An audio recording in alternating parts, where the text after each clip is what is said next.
Hey folks, how's it going? Today we're going to do a quick run through of the Unholy Death Knight. Ton of fun for PvP. So stay tuned, we're going to jump through this really quick. The build that I'm going to recommend today is actually the 2-3-3-3-2-2-1 that you're seeing here. And there's not a lot of variance from that for the majority of Unholy Death Knights that you actually see in PvP right now. So stick with me and we'll walk through our base talents, our PvP talents, our actual covenants, and then what legendaries you should check out. Tier 1, all will serve is the vast majority. Really take advantage of the extra minion that comes with your Raise Dead spell. Clawing Shadows does get a little bit of attention. It's really just that extra festering wound makes a solid difference. But really, if you anticipate that you're going to need the additional minion, it's an easy solution for you. Tier 2 is going to be Unholy Blight. Now, that's the go-to for almost the entire PvP environment from what we're seeing right now. You do see a little bit of bursting stores take a little bit of gameplay, but that's pretty much it. Tier 3, Asphyxiate, just having an additional interrupt. It's basically a stun, is pretty much the way to go. 2/3 of PvP crowd is doing that. About a third is taking advantage of Death's Reach and just the increasing your death grip distance by 10 yards. It makes it a lot easier, especially when you're playing some high mobility casters. So another fun one to take care of. After that, we'll look at Tier 4. Soul Reaper's actually the go-to there. And just basically, I know it's an additional global into your rotation, but it really just helps out once your target starts getting below 35% health. Just causes like a massive shadow damage explosion there. Easy to take advantage of. Tier 5, you're going with Wraith Walk. For me, in my PV build, Spell Eater is my go-to, just for the additional absorb in your anti-magic shell, and that's still used about a third of the time in PvP, depending on who you're up against. But Wraithwalk actually just makes it a lot easier for a low mobility spec like Death Knight, and we definitely see it basically having an ability that can remove all the roots and giving us an additional movement speed buff. Now you'll maybe look at my tune and you'll see, hey, like that's actually one of the reasons I went Worgen, is that like you actually start to need all of these little small benefits as they stand up if you actually want to do some competitive Death Knight play. Tier 6 is Unholy Pact.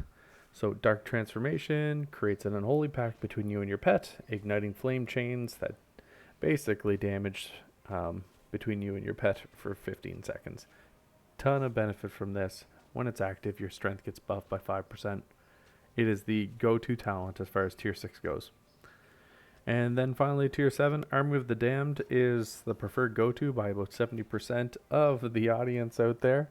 Definitely the easiest go-to as far as just reducing the cooldown of Apocalypse every time that you use Death Coil. Unholy Assault does get some play as well, and it's part of my PvE kit. But I don't go to it very often in PvP. Just dropping the additional 4 Festering Wounds and sending you into an Unholy Frenzy to boost your haste by 20% is pretty solid. It's satisfying from a gameplay perspective, but the more Apocalypse I can get, the more satisfied I am. For PvP talents, Necrotic Aura is the recommendation, and you'll see it used by almost all Unholy Death Knights. Really, 8% increased magical damage for all of your enemies within 8 yards is fantastic for a melee spec. Raise Abomination is the other go-to for us. I'll tag that right there. Awesome. Really satisfying to get a big boy rolling in and start causing some pain for your opponents. It's a ton of fun.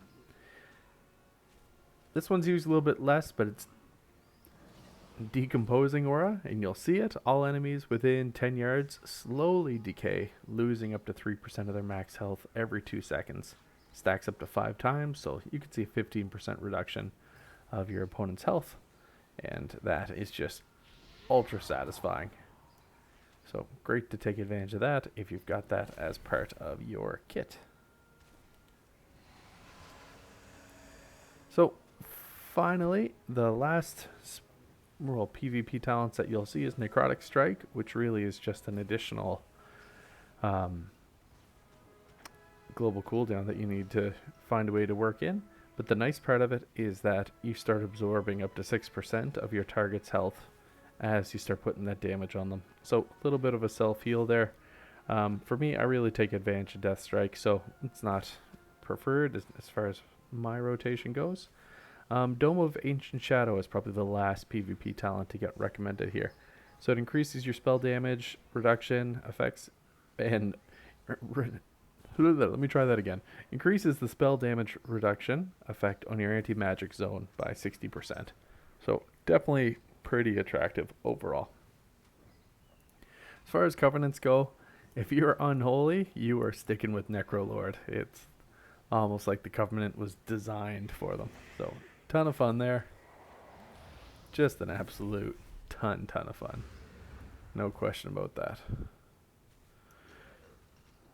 Legendary is pretty straightforward. Frenzied Monstrosity is the vast majority in terms of legendaries used. Basically, it takes your Dark Transformation, and it also increases your attack speed and damage of you and your monstrosities by 12%. So a real solid 12% buff you get with that legendary. The other one that's used about a quarter of the time is Deadliest Coil. So it reduces the runic power cost of Death Toil by 10, and Death Coil increases the duration of Dark Transformation by 1 second. So definitely smooths out our entire build. It turns out to be a lot of fun. It's one of my recommended go-tos anyway. All right, folks, that's pretty much it. You'll see us, we're one of the few specs out there that really benefits from a lot of mastery, so you'll see us load up on that, and hence the reason Necro is so attractive for us. But you're going to go Mastery Verse, Haste, and then like Critical Strike is basically a stat you shouldn't even need to worry about. Honestly, if you're trying to stack up on your secondary stats, that's the way to go. All right, thanks for checking this out. It was a ton of fun putting it together. Unholy is just really satisfying. It's in a great spot right now, so I hope you get some time to check it out, and I'll talk to you all soon. See ya.